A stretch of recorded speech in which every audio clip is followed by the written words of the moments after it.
Vou pedir aos irmãos se coloquem de pé em nome de Jesus e vamos orar. Eu queria que você fizesse uma oração pessoal. Uma oração onde nessa oração você estivesse colocando a unidade das igrejas wesleyanas.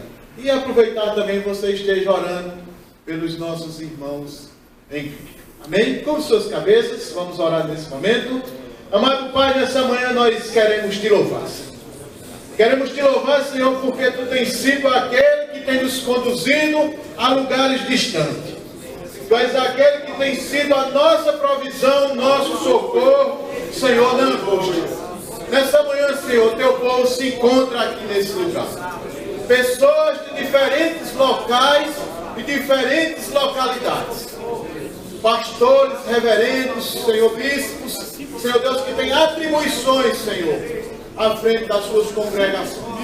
Nessa manhã, Deus, eu te peço, em nome de Jesus, Senhor, que tu possa estar renovando o teu povo.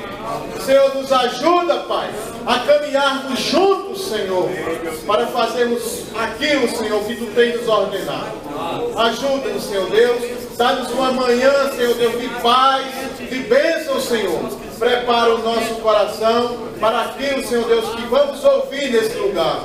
E teu Espírito Santo, Senhor, possa nos conduzir durante todos os momentos que aqui estivemos.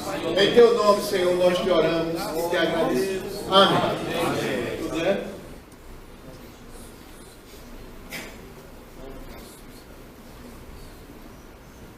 Bem, os senhores podem se assentar.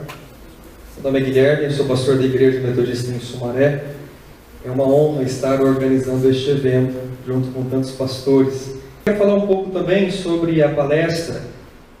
De início, o Bispo Hildo falou: olha, pretendo falar sobre santidade. Falei: glória a Deus, santidade, metodismo, wesleyanismo puro. E na hora eu conversei com o reverendo Clóvis, e o reverendo Clóvis falou assim: olha, a gente costuma falar sobre quadrilátero. E eu orei e falei assim: ele poderia falar sobre quadrilátero. Deixei isso comigo. Não sou ninguém para dizer o que o bispo tem que dizer. Então o bispo falou: olha, quero falar sobre quadrilátero. Aí eu falei: glórias a Deus, isso pertence ao Senhor. Quando a gente pensa em quadrilátero, e antes de chamar o bispo Hildo aqui à frente, eu quero falar algumas coisas. Quando a gente pensa em quadriláteros, vem à nossa mente um reverendo anglicano chamado Hooker, que ele tenta fazer uma mescla entre os puritanos ingleses e os católicos. E nessa mescla que ele faz, ele lança um livro com 3 grandes elementos, né? Que é a Bíblia, a tradição e a razão.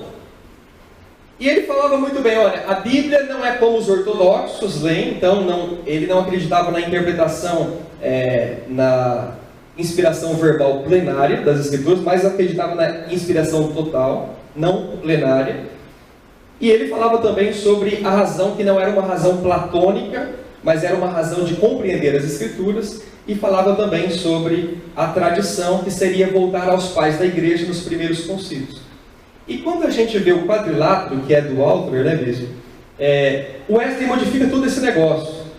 Porque me parece, e o bispo vai falar, eu só queria colocar esse ponto aqui para vocês, me parece que o quadrilátero é uma tentativa wesleyana de juntar ortodoxia, inspiração total das Escrituras, junto com a razão dos empiristas e dos racionalistas do seu tempo, junto com a tradição anglicana do Altler e o acréscimo dos pietistas, que vem com a experiência e vem não só do lado do ponto de vista das obras de piedade, da oração, mas também das obras de misericórdia, que o pietismo entra com uma influência fortíssima sobre Wesley nesse ponto. E quando eu penso, e eu vou entrar agora no que eu quero dizer, quando eu penso em quadrilátero, me vem a ideia, essa unidade do povo de Deus, dos wesleyanos, diferenças juntas com foco no Espírito Santo de Deus. Quando eu me lembro dos sermões de Wesley sobre a Bíblia, eu me lembro que Wesley diz assim: a Bíblia é totalmente inspirada por Deus, mas para que nós possamos compreendê-la, o Espírito Santo de Deus também tem que inspirar a leitura. Então, o Espírito Santo de Deus está por trás da nossa leitura, está por trás dos nossos movimentos, está por trás das nossas vidas, e ainda que nós não sejamos capazes, como eu não me sinto capaz de estar organizando este evento, eu me lembro daquela palavra de Paulo: não que sejamos capazes por nós mesmos, mas a nossa capacidade vem do Senhor. Eu espero que a mesma capacidade que veio e vem do Senhor sobre a minha vida, permaneça sobre a sua vida, e nos leve não somente a fazer um café. O meu grande medo era que isso ficasse no café.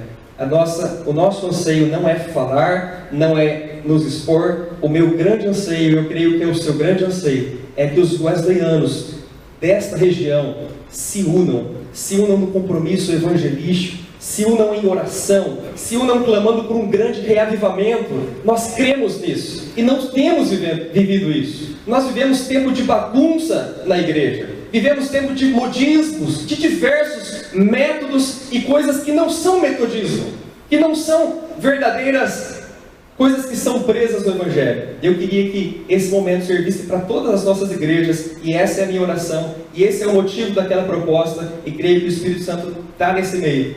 Que isso servisse para as nossas igrejas todas, nós nos unirmos em uma só fé, em um só amor, em um só batismo, em uma só tradição. Nós não temos nada de diferente, absolutamente nada diferente. Nós podemos unir, nós podemos dar as mãos, esquecermos as diferenças, que são muito poucas, e orarmos juntos. Amém? Quero chamar o Bispo Hildo aqui à frente. O Bispo Hildo é bispo da Igreja Metodista Livre e também presidente da Conexão Wesleyana de Santidade. Não é, não, né? É isso. Antiga Fraternidade Wesleyana. Não tem presidente. Eu sou secretário. Tá ótimo, tá ótimo. É porque secretário bispo não vira secretário, né? Calma. Bispo, a palavra é sua, fique à vontade. Obrigado. Presidente é Jesus, né? Eu sou o servo do Senhor, servo da igreja. Que alegria estar aqui com vocês, irmãos e irmãs, queridos do Senhor. Que alegria, que prazer, que bênção. E a gente está reunido aqui num grupo muito representativo, né? A gente pode ouvir, temos metodistas, temos metodistas wesleyanos, metodistas livres, estamos na Igreja do Nazareno, com uma participação muito boa de pastores e líderes da Igreja do Nazareno, temos representantes do Exército da Salvação, do Evangelho Quadrangular, né, que também é de origem wesleyana, Avivamento Bíblico, Igreja de Deus, todas igrejas de origem wesleyana, e temos também representantes aqui da Igreja Batista, né? E louva a Deus por isso, porque Wesley tinha apreço pelos batistas. Wesley ele era um homem de um coração aquecido, sensível à voz do Espírito Santo e de uma mente brilhante.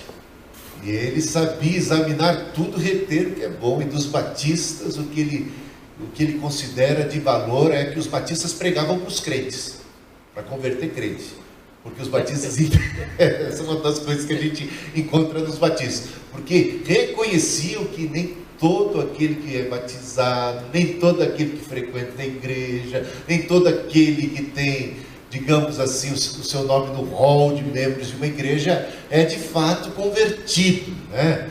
E Wesley pegou muito bem isso, e Wesley também pregava: é necessário nascer de novo. Amém. Né? E eu louvo a Deus por isso. Eu queria dizer para vocês que, além desses que a gente mencionou, eu esqueci de algum aqui dos presentes? Acho que não, né? Além desses, nós temos também a Igreja Holiness, temos a Comunidade da Graça e pastores também do Brasil para Cristo. Eu não sei se você sabe, o próprio movimento pentecostal nasceu em solo metodista. Foi ali na Rua Azusa, era uma igreja metodista. E esse tal de William Seymour, né? Ele era o quê? Ele era um pastor, um obreiro metodista. É nesse contexto, exatamente nesse contexto de santidade, naquele movimento de santidade, que nasce o movimento pentecostal. A Igreja Assembleia de Deus tem um pé no metodismo, olha só como são as coisas. E a gente pode louvar Deus por isso também.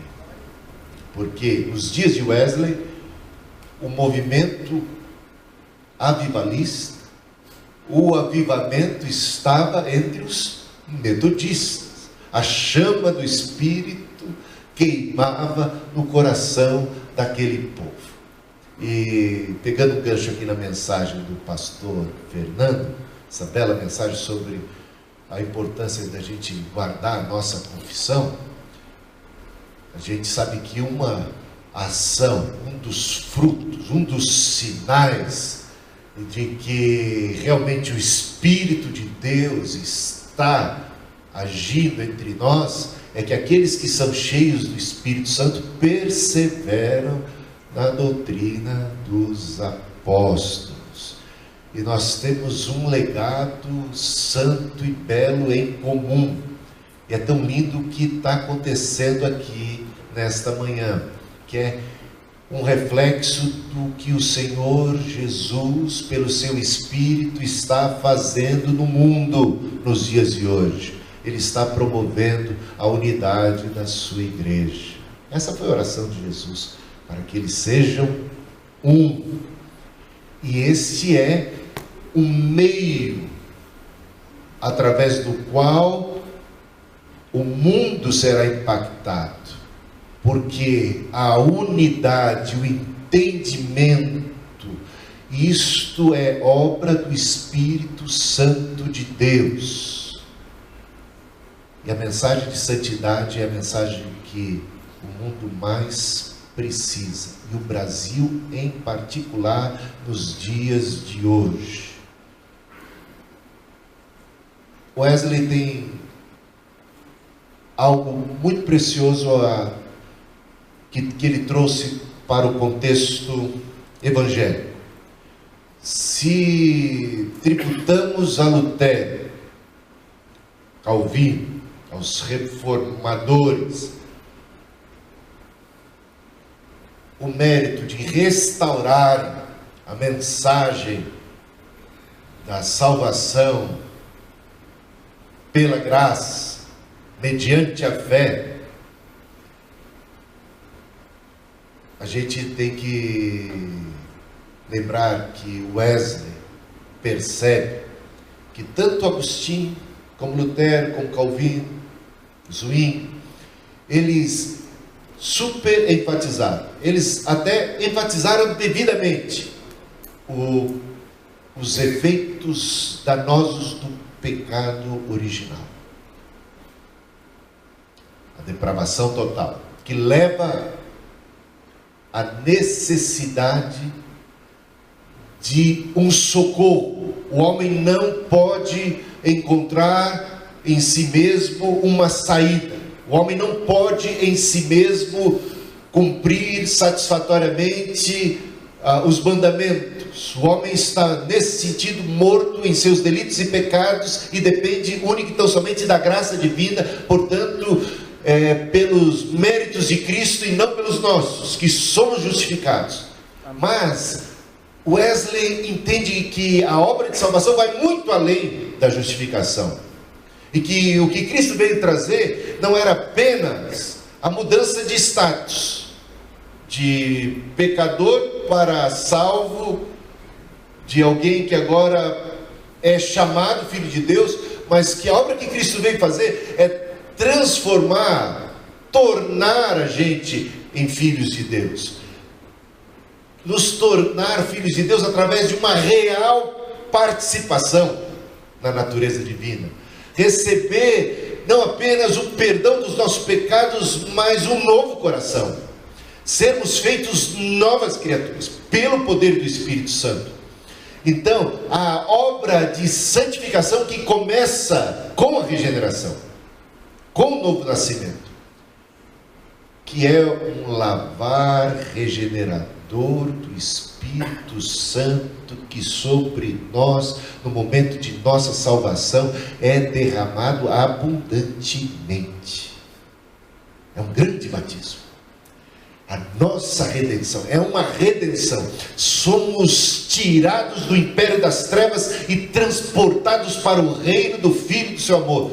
e dizemos Jesus é o Senhor, porque nos submetemos agora, por obra e graça do Espírito Santo, porque recebemos a mente de Cristo, um novo coração, e agora nos compete desenvolver a nossa salvação com temor e tremor, sermos cheios do Espírito Santo, andarmos em novidade de vida, e tudo isso possibilitado pelo poder do Espírito Santo. Então, a contribuição que Wesley traz é uma confiança no poder da graça, no poder do Evangelho, para sobrepujar os efeitos do pecado original. Onde abundou o pecado, superabundou a graça, não apenas em termos de trazer o perdão, mas também de desfazer as obras do diabo. Jesus Cristo veio para desfazer as obras do diabo. Ele irá fazer novas todas as coisas, e isso já está em processo, porque nós já participamos, já experimentamos em nós aquilo que Deus está para fazer no geral. Ele está reconciliando consigo todas as coisas, e nós já somos novas criaturas, uma antecipação do futuro de Deus, um testemunho. Recebereis poder ao descer sobre vós o Espírito Santo, e ser-me-eis o quê? Testemunhas. Gente, é um testemunho que precisa ser dado com a vida, palavras e obras e atitude. E um grande sinal desse testemunho, dessa santificação, é que o amor de Deus é derramado no nosso coração, e nós passamos a nos entender, como o Fernando passou a se entender com seu irmão, por causa do poder do Espírito Santo. Como o Espírito Santo faz e promove essa aproximação. E louvado seja o nome de Jesus. Que o propósito de Deus é que Cristo seja o pastor. Haja apenas um pastor e um só rebanho. Amém? E Deus está fazendo isso. De modo que a gente está se reunindo, a gente está se encontrando, a gente está se aproximando, a gente está deixando de lado as picuinhas. Wesley percebia que boa parte das divisões que aconteciam, que existiam entre as igrejas, até por questões doutrinárias, era por questões secundárias. Que coisa absurda! Por picuinhas, verdadeiras picuinhas, por forma de batismo, por quantidade de água. E aí nos estranhamos e nos separamos, e por outras coisitas más.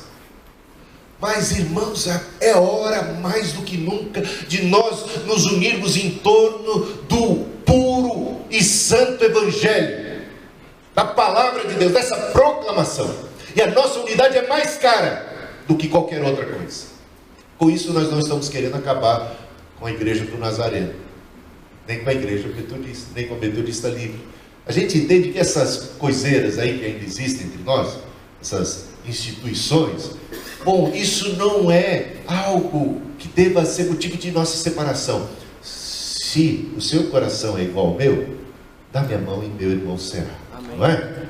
Não importa a igreja, mas aí a gente tem que se sentir o que? Irmanado, ligado pelo Espírito Santo de Deus. Isso é uma coisa maravilhosa. Ontem mesmo estávamos reunidos na casa do Bispo Adriel, 20 pessoas, maridos, mulheres, reunidos ali. Ali tínhamos ontem 4 bispos, da Metodista Livre, tínhamos representantes da Igreja do Nazareno.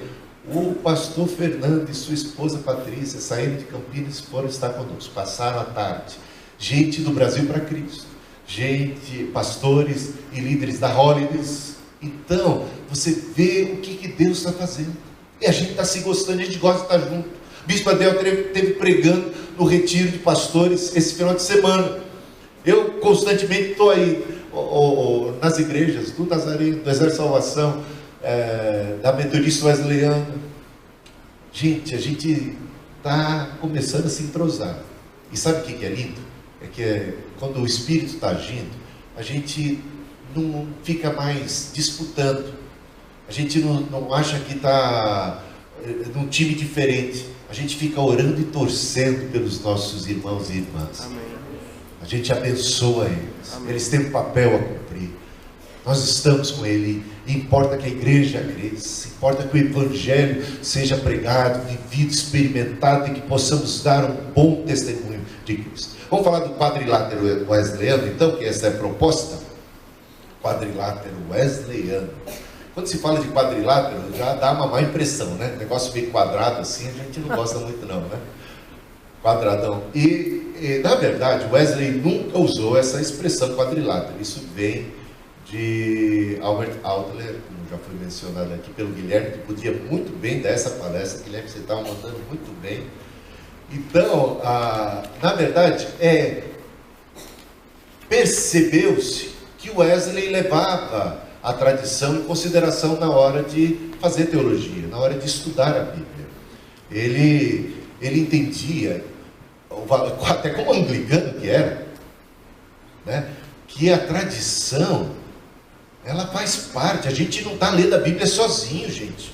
É uma coisa linda perceber que ao lermos a Bíblia, nós estamos acompanhados de muitos irmãos e irmãs, e principalmente aqueles dos 3 primeiros séculos.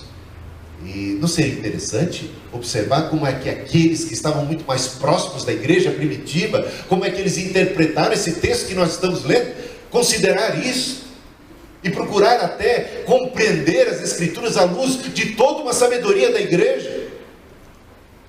Bom, não podemos descartar isso, devemos levar a tradição em consideração. A outra coisa é que Wesley também era um homem marcado por uma experiência fantástica. Hoje é dia 24 de maio, não é? É o dia em que celebramos essa experiência do coração aquecido, que foi um divisor de águas. A partir desse momento em que Wesley foi cheio do Espírito Santo, que recebeu esse novo coração, essa mente de Cristo, ele passou a ter uma nova perspectiva. Eu acho uma coisa maravilhosa observar como é que se deu o Pentecostes em Atos capítulo 2. Os 120 foram cheios do Espírito Santo, saíram e passaram a falar em outros idiomas, de modo que o povo ali reunido de distintas partes do mundo, por conta da festa de Pentecostes, testificava que estava ouvindo o que Pedro, por exemplo, dizia em sua própria língua materna, e até se estranhavam. Por quê? Porque, maravilhosamente, pessoas de outras partes do mundo estavam entendendo que Pedro estava falando e diziam estar entendendo na sua própria língua. Portanto, meus irmãos, Pentecostes é um fenômeno do Espírito que não age apenas na boca das pessoas, na boca do pregador, não é? Veja, repare bem, esse poder do Espírito atua nos ouvidos dos que ouvem. Antes mesmo de nos convertermos, já sabemos que é o Espírito Santo aquele que trabalha em nós, nos convencendo do pecado, da justiça e do juízo. E é o Espírito que nos ajuda a discernir as Escrituras Sagradas. Então há uma contribuição do Espírito fantástica para que estejamos na sã doutrina. Por isso, aqueles que foram cheios verdadeiramente do Espírito Santo perseveravam na doutrina dos apóstolos. A experiência, o Espírito é muito significativo. Vamos falar um pouquinho mais dela. Então, você tem as Escrituras Sagradas como a base, como fundamento. Você tem a tradição que você deve levar em consideração, que você deve dialogar com ela, até mesmo para ver se você tem algum insight, para checar e conferir aquilo que você está entendendo com aquilo que já foi entendido no geral. E a experiência com o Espírito Santo de Deus. Bom, mas como discernir entre tudo isso? Usando a razão. Está entendendo? Então, temos aí o quadrilátero. Nunca devemos entender, vou colocar aqui, nunca devemos entender que as Escrituras são apenas um lado, e que a tradição, a razão e a experiência compõem os demais lados e todos em pé de igualdade. Jamais. Não podemos entender que Wesley colocasse tradição, razão e experiência em pé de igualdade com as Escrituras Sagradas, e vamos deixar isso bem claro. Então, o pano de fundo foi o seguinte: já praticamente mencionei, por conta da tradição anglicana, por conta da experiência e também fazendo uso da razão, Wesley fazia sua teologia. E isso soou mal aos ouvidos dos reformados, dos calvinistas em especial, dos luteranos. Por quê? Os presbiterianos. Qual era uma das bandeiras da reforma? Só as Escrituras. Só a Escritura. Somente as Escrituras. Que história é essa? Wesley é um católico travestido de protestante. Wesley está fazendo uso da tradição como os católicos fazem. Esse negócio da experiência. Então Wesley é um pentecostal, alguma coisa assim, um carismático, que se deixa levar pela experiência e não dá o devido valor, muitas vezes, às Escrituras. Então Wesley começou a ser atacado de todos os lados. O certo, o correto é fazer teologia usando único e tão somente as Escrituras. Bom, o problema é que quem diz isso não consegue ser coerente com o que está dizendo. Porque Wesley não estava fazendo nada de novo. Ele não estava introduzindo um método novo de fazer teologia. Ele simplesmente fazia aquilo que todos os teólogos, os bons teólogos, fizeram ao longo da história. Ou seja, levando em consideração a tradição, levando em consideração também a experiência, que é impossível você ler a Bíblia sem que a sua experiência esteja interferindo na sua compreensão.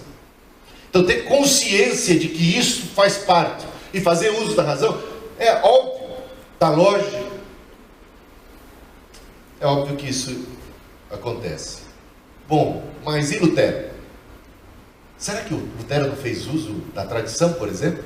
Será que Lutero era esse purista que poderíamos dizer assim, poderia ser contrastado com Wesley e dizer assim, olha aí, esse aqui sim fazia teologia sem apelar para a tradição? Pelo contrário, a gente vê Lutero, se é só as Escrituras, ele devia ficar só com as Escrituras e jamais o uso daqueles do passado que disseram e pensaram assim como nós. Está entendendo? Então, e Calvino, nas institutas, o que é que a gente tem? Calvino realmente começa falando, o primeiro capítulo trata da Bíblia, mas o capítulo seguinte fala da filosofia. E no próximo capítulo temos Calvino discorrendo sobre o valor da tradição. E aí, está entendendo? Então, é simplesmente uma constatação. Todos nós, ao fazermos teologia, de alguma maneira, fazemos uso da razão, fazemos uso da nossa experiência e também devíamos, se não fazemos, devíamos fazer também um bom uso adequado da tradição. Então, precisamos ser mais realistas em como formamos o nosso conceito teológico. Não adianta negar a influência de outros fatores secundários, como tradição, razão e experiência. A questão não é se você vai ou não vai se valer deles, mas como você vai se valer deles, o quanto deles vai estar presente na sua teologia. A ideia não é apelar para um ou para outro, mas promover interação. Às vezes a gente faz isso de maneira tão inconsciente que a gente nem percebe. Por exemplo, quando escolhemos louvores, a Bíblia é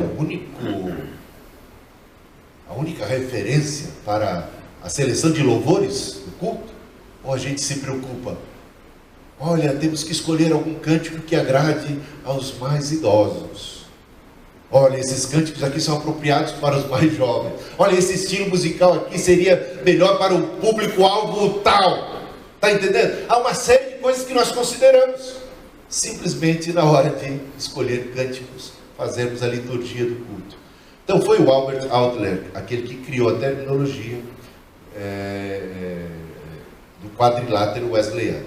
E o problema está nas figuras. A gente vai nas figuras geométricas, porque se fala de quadrilátero, logo se pensa em uma figura geométrica, e a gente vai entrar nesse caso. Mas para Wesley, isso eram simplesmente ferramentas. Não há nada de sagrado nesse tal quadrilátero wesleyano. Tirando as escrituras sagradas, o resto não é sagrado. São ferramentas heurísticas, ou seja, ferramentas que nos possibilitam, que nos ajudam a fazer a ciência da teologia, a compreender, a entender, a interpretar. Assim como aqui temos o exemplo de duas, né? Para conhecer o mundo microscópico, apelamos para o microscópio.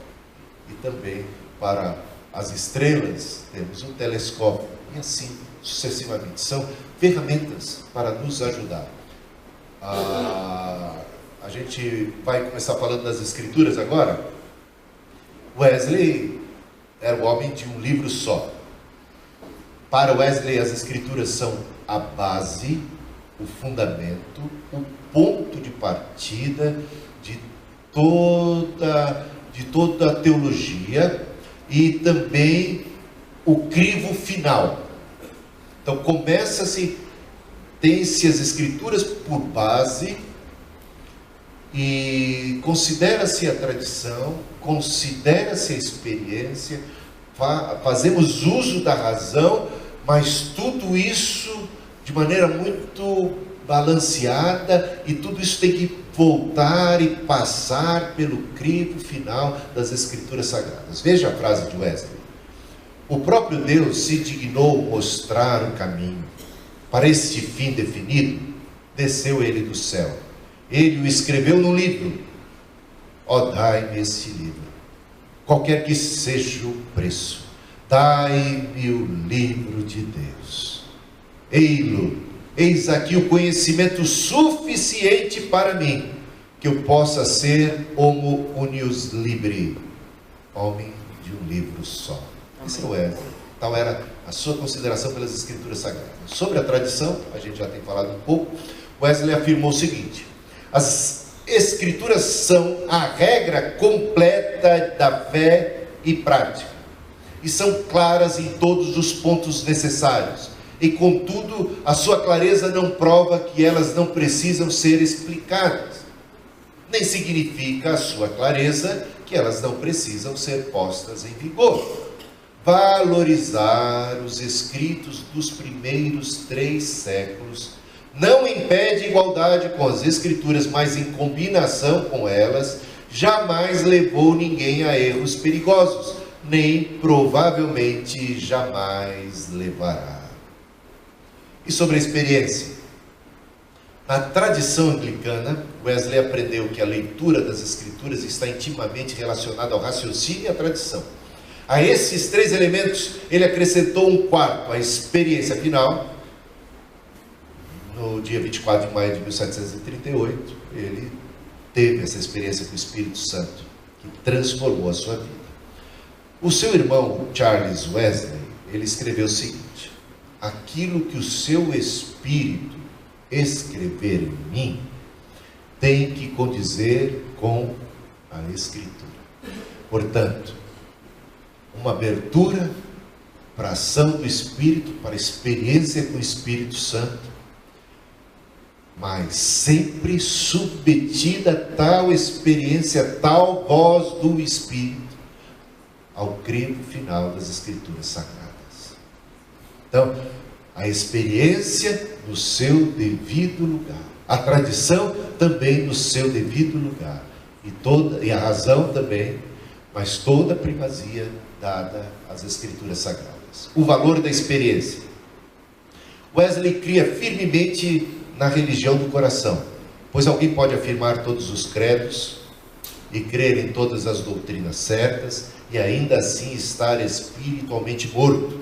A graça de Deus tem que ser apropriada individualmente, resultando em segurança e transformação de vida e coração. Sobre a razão, Wesley questionava uma fé que tinha muito entusiasmo, mas pouco discernimento. sermões de Wesley só a esse respeito. Só a esse respeito. Combatendo a superficialidade, o oba-oba, a histeria espiritual sem o uso da razão. Para Wesley, não apenas o culto, o nosso culto tem que ser racional, mas como a teologia tem que ser racional. Deus é o autor da razão, concorda com isso? E não é preciso escolher entre Deus e a razão. Então, Wesley era muito sensato em tudo isso. Quero contar uma experiência para vocês, antes de entrar nessas inúmeras figuras no quadrilátero. Então você olha para mim agora e esquece as figuras. Eu vou contar uma experiência. Um pastor, amigo, estava pregando um belo sermão. Estava indo muito bem, falando sobre a vida de Pedro, gente. Estava caminhando bem, até que ele chegou entusiasmado, falou sobre aquele episódio em Atos em que a própria sombra de Pedro curava. E aí, entusiasmado, ele começou a exortar a congregação: por acaso a sua sombra está curando? Porque se você for tão cheio do Espírito Santo quanto foi Pedro, essa experiência é para você, é para o seu ministério, é para a sua vida. E essa igreja vai explodir de jeito, e vai acontecer isso. E se não está assim, é porque não está com o Espírito Santo, porque com o Espírito Santo a sombra cura. Terminado o sermão, eu esperei passar um dia, muito amigo dele, ele falou coisas muito lindas no sermão, só esse ponto aí que foi complicado. Aí eu procurei a ele, porque a gente tem que falar a verdade em amor, né? Procurei com muito amor, muito carinho, elogiei tudo que eu tinha visto de bom naquela mensagem e pedi a permissão para falar, tecer um comentário sobre esse aspecto que eu achei um tanto complicado. E o que é, e que método eu usei para fazer análise desse ponto? Exatamente o quadrilátero wesleyano. Aí eu perguntei: está nas Escrituras Sagradas? Bom, está lá. Mas aí eu perguntei: como é que está lá? Por exemplo, quais outros personagens bíblicos tiveram a mesma experiência? Por acaso a sombra de João curava? Por acaso é dito que a sombra de Tiago curava? A sombra de Estevão curava? A sombra de Timóteo curava? De repente a gente vai perceber que não. A gente vai perceber que isso foi algo que Deus deu para como que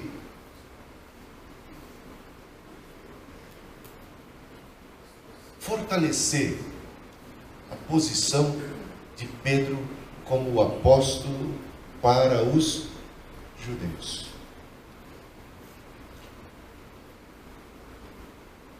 A gente, quando analisa devidamente o livro de Atos, o que a gente observa? Uma divisão clara. A primeira parte do livro de Atos está dedicada mais especificamente aos Atos dos Apóstolos, mas ao de um especial, Pedro. E é dito que Pedro ressuscitou alguém, Dorcas. É dito que Pedro fez isso e fez aquilo, aquilo outro. De repente, a segunda parte, surge um outro personagem, um apóstolo extemporâneo, digamos assim. E a autoridade desse apóstolo é questionada por muitos. E de repente, tudo aquilo que é visto em Pedro como sinal do seu apostolado começa a ser visto e descrito em Paulo, para mostrar que ele era o apóstolo dos gentios. Está aí a razão e o motivo. Bom, falamos da parte das Escrituras. Vamos para a tradição. Na tradição cristã temos exemplos, vários, ou algum, de alguém tão cheio do Espírito Santo que a sua própria sombra curava. Eu particularmente não encontrei. Acho que isso não é realmente algo comum. Então, na tradição, temos pessoas discorrendo sobre esse mesmo texto e falando: eis aí um dos sinais da plenitude do Espírito Santo. Pelo jeito, não há quem tivesse se atrevido a tanto. Bom, vamos para a experiência? Aí eu já vou chutar o pau da barraca agora, né? Falei: meu amado irmão, por acaso a sua sombra já curou?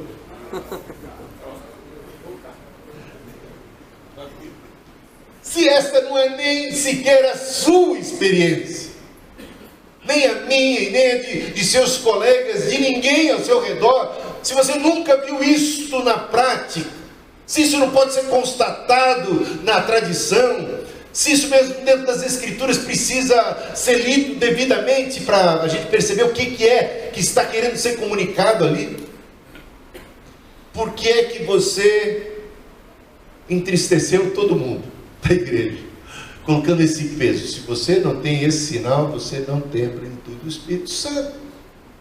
Graças a Deus, meu irmão humildemente reconheceu o seu erro e agradeceu e pediu que eu o corrigisse outras vezes, se fosse necessário.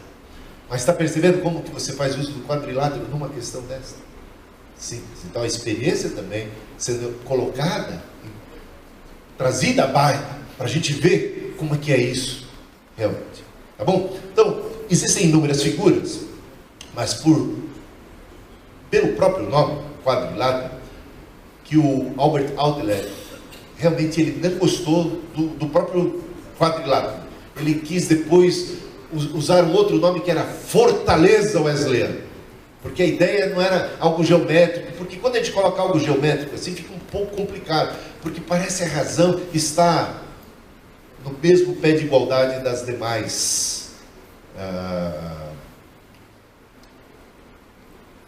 experiência, escritura, experiência, razão e aqui tem razão duas vezes, está errado, tá? Por exemplo, isso dos pilares, se você fizer aí tem as escrituras, a tradição, a razão e a experiência, e parece que todas elas sustentam igualmente isto que é a nossa teologia. Bem, não é assim. Para Wesley, a Bíblia é a base, é o fundamento. Essa ilustração talvez representasse melhor, apesar de não ter nada a ver com o quadrilátero, está mais circular. Então teríamos um círculo maior, que seria o círculo da nossa hermenêutica, da nossa teologia, em que as escrituras estão dentro desse círculo todo, é a base. Agora, sobre isso tem a experiência o seu lugar, a tradição o seu lugar e o uso da razão, tá bom? Eu gosto dessa aqui também, que seriam como lentes, né? Então, você lê as escrituras sagradas, fazendo uso da lente da experiência, fazendo uso da lente da tradição e fazendo uso da lente da razão. Por exemplo, da experiência, uma outra coisa talvez interessante é observar que quando você lê textos bíblicos que falam de conversão, por acaso a sua experiência de conversão não vai estar de alguma maneira influenciando a sua leitura de textos que falam de conversão? Está entendendo? Só para mostrar plenitude do Espírito Santo. Textos que vão falar da plenitude do Espírito Santo. A tua experiência de plenitude do Espírito Santo, ela faz parte, ela vai estar presente. Então a gente não pode ignorar que isso, ou seja, nossas próprias experiências, terão uma influência nas nossas conclusões.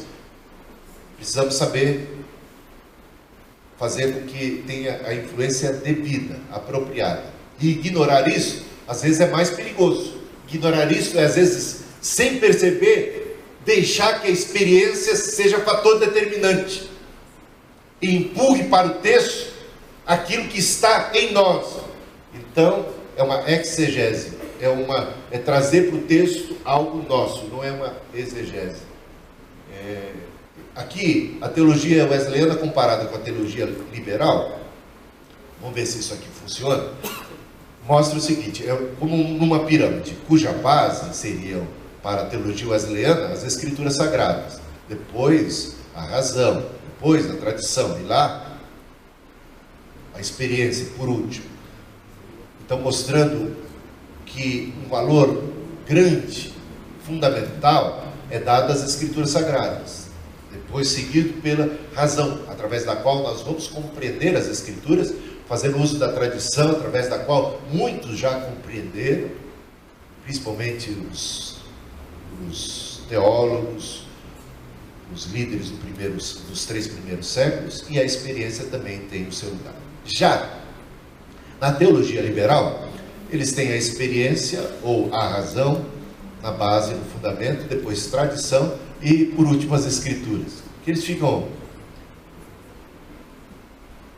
têm pouca consideração pelas Escrituras Sagradas, né? Vocês sabem disso. Agora, esse quadro aqui, é claro que é um estereótipo, é uma generalização. Não fiquem ofendidos com esse quadro. Mas, de alguma maneira, mostra as ênfases, onde é que a gente encontra tais ênfases. Os evangélicos, de um modo geral, dos quais Wesley faz parte, igrejas mais históricas, digamos, as Escrituras têm um papel preponderante. Para os católicos, sabemos muito bem a tradição, como ela realmente pesa mais do que qualquer outra coisa. Se você tiver as Escrituras Sagradas e, de repente, a tradição, a gente sabe que o católico ficará com a tradição, porque a tradição é que interpreta devidamente, segundo eles, as Escrituras Sagradas. Bom, os liberais, com a razão, se é que eles têm razão para isso, e os carismáticos, é claro que os carismáticos, dentre eles muitos evangélicos sérios, né, têm muita reverência pelas Escrituras Sagradas, mas a experiência a gente não pode negar como ela tem um papel preponderante. Eu vou agora mexer com os meus amigos e irmãos em Cristo pentecostais, só para dar um exemplo disso, senão parece que eu estou falando bobagem, né? Mas quais são os textos da Bíblia, o trecho bíblico que mais fala sobre os dons do Espírito Santo? 1 Coríntios 12, 13 e 14. Aquilo não há na Bíblia inteira nada tão devotado ao tema. Paulo faz questão de deixar o dom de línguas no seu devido lugar ali, ou não? O que fazem os pentecostais? Vistas grossas aquilo que Paulo está dizendo, ou não? E quando chega no capítulo 14, então, aí que eles torcem o nariz para o Paulo. Porque o Paulo diz assim: prefiro em culto público falar 5 palavras que possam promover a edificação espiritual do que 10.000 em outras línguas. Não vamos proibir ninguém de falar em línguas, mas fale um depois do outro. E haja intérprete, que não passe de 3.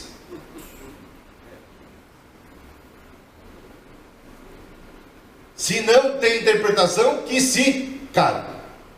E se alguém se julga espiritual, então saiba que o que eu falo é mandamento de Deus. Eu só estou dando um exemplo. Aí o que eles vão dizer? Mas a minha experiência, e não apenas a experiência, a minha tradição. Ou os pentecostais não têm tradição? Todos nós temos. A tradição da sua igreja. Tudo que você aprendeu, tudo que você recebeu. Então isso tem um peso fantástico na hora de ler essa passagem. Estou falando bobagem? Só um exemplo. De como, de repente, valorizamos, colocamos a experiência, colocamos a tradição acima de qualquer suspeita e ignoramos a mensagem clara e evidente das Escrituras Sagradas. E aí eu acho que abdicamos da razão, né?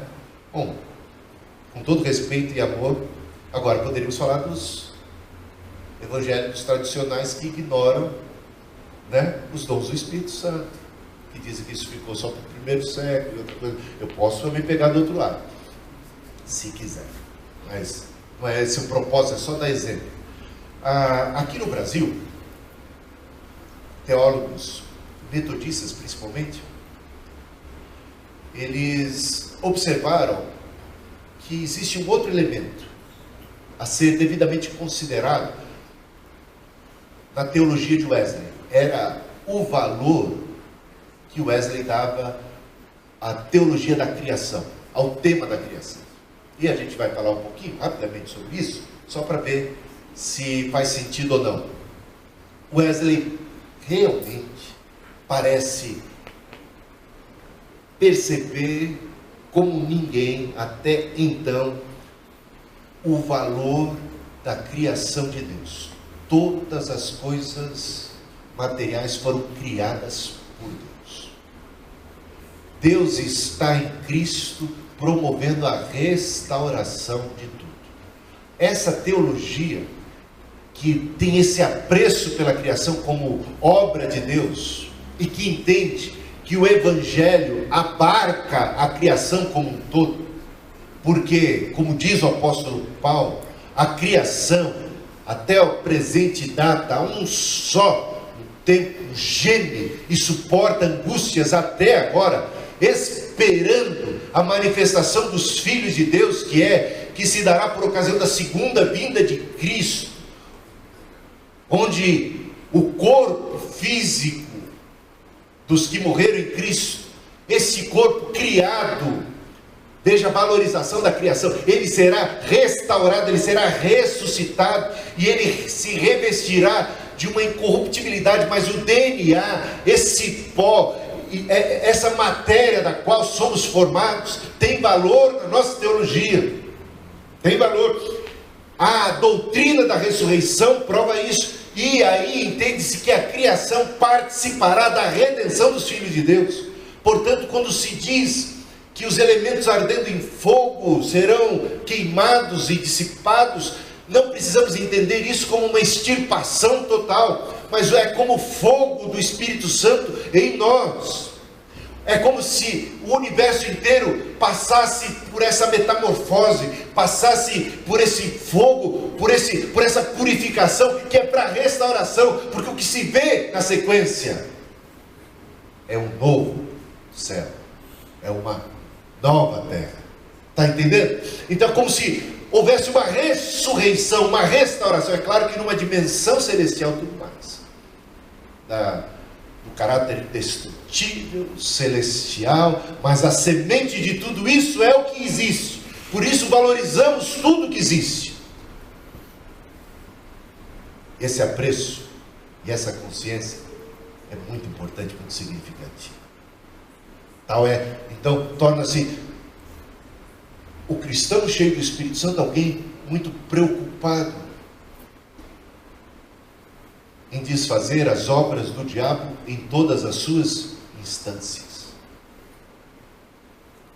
em restaurar a família, em restaurar o indivíduo, em restaurar a imagem de Deus, em preservar o mundo que é de Deus. Não há um grão de areia desse mundo que não pertence ao Senhor, de resgatá-lo das mãos do usurpador, de combater o mal aonde o mal se encontrar. Essa consciência da própria sociedade, a própria comunidade, é muito interessante. Então, o valor da criação. Bom, eu não vou me estender muito. Para Wesley, o conhecimento de Deus encontra-se revelado na Bíblia, é iluminado pela tradição, é despertado pela experiência, é compreendido pela razão e pode ser observado na criação.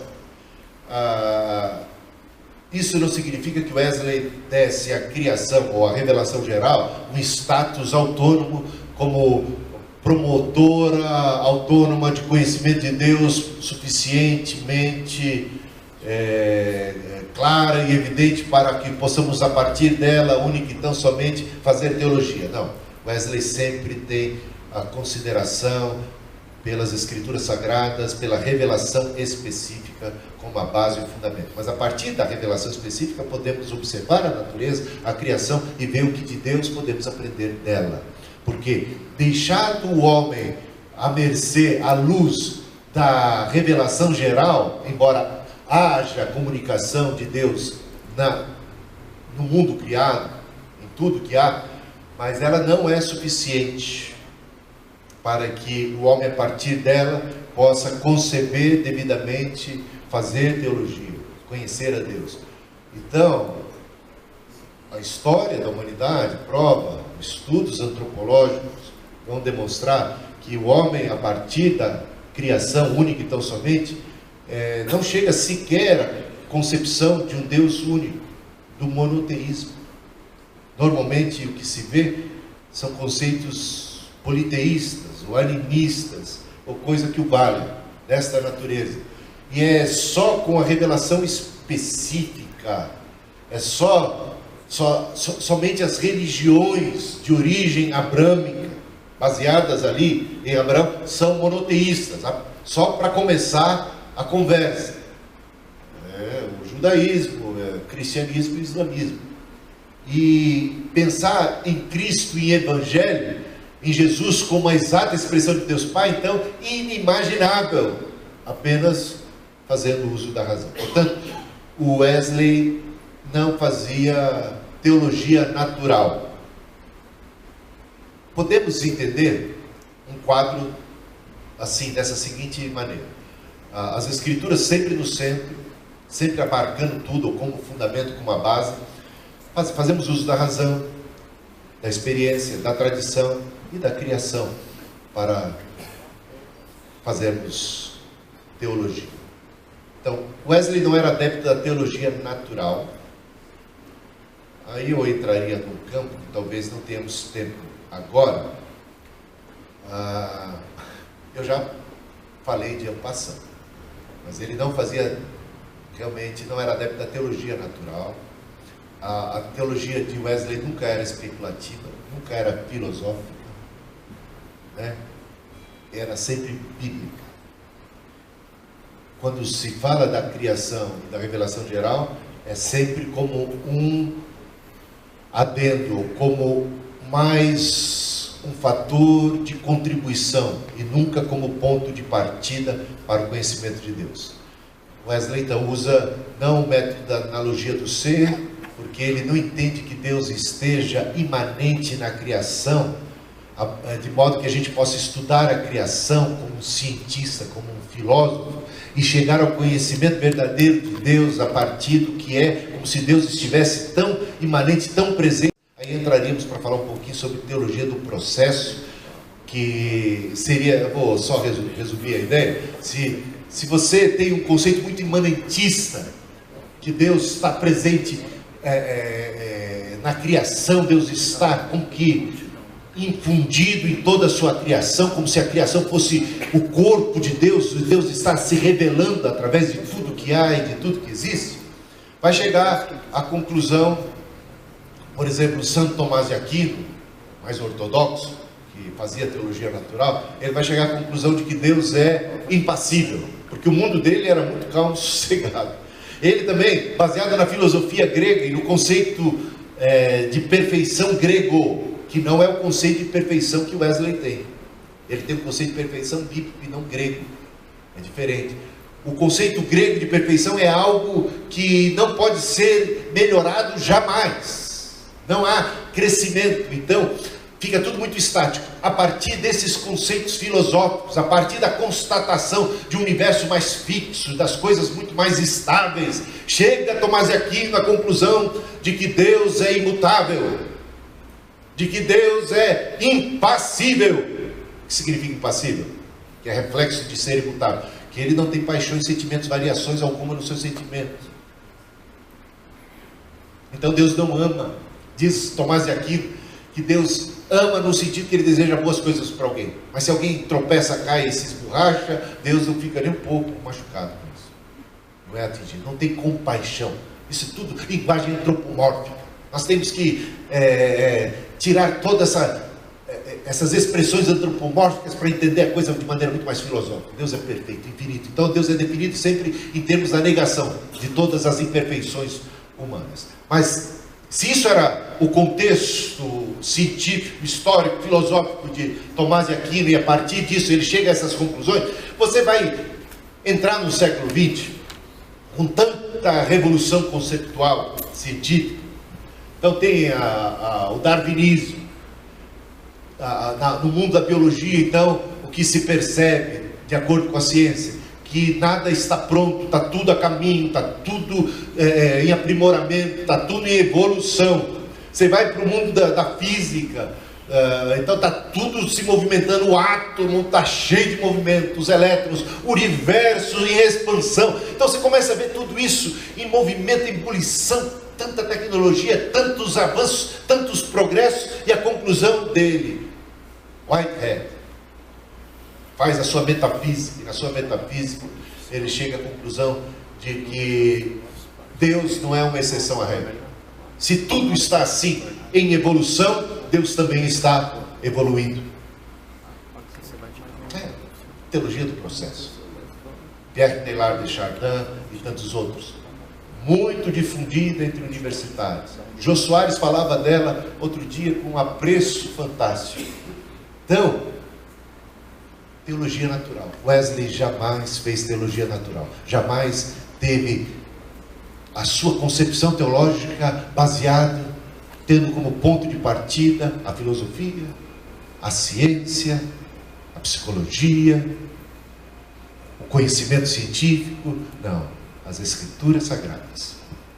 E assim eu termino dizendo, conclusão, a teologia wesleyana começa com as Escrituras, conta com o auxílio do Espírito Santo, vale-se das dádivas divinas da razão, da experiência, da tradição e da criação, voltando-se sempre para as Escrituras Sagradas, para chegar à conclusão final. Então teríamos essas lentes. Começamos pelas Escrituras, passamos pela razão, tradição, experiência e criação, e voltamos para as Escrituras como crivo final, a base bíblica, e também toda a nossa conclusão tem que passar pelo crivo das Escrituras Sagradas. Amém? Amém. É isso que eu teria para dizer a respeito do quadrilátero wesleyano. Que Deus possa abençoar vocês. Daqui a pouco vamos ter espaço para perguntas. Então, louvo a Deus pela oportunidade. Obrigado.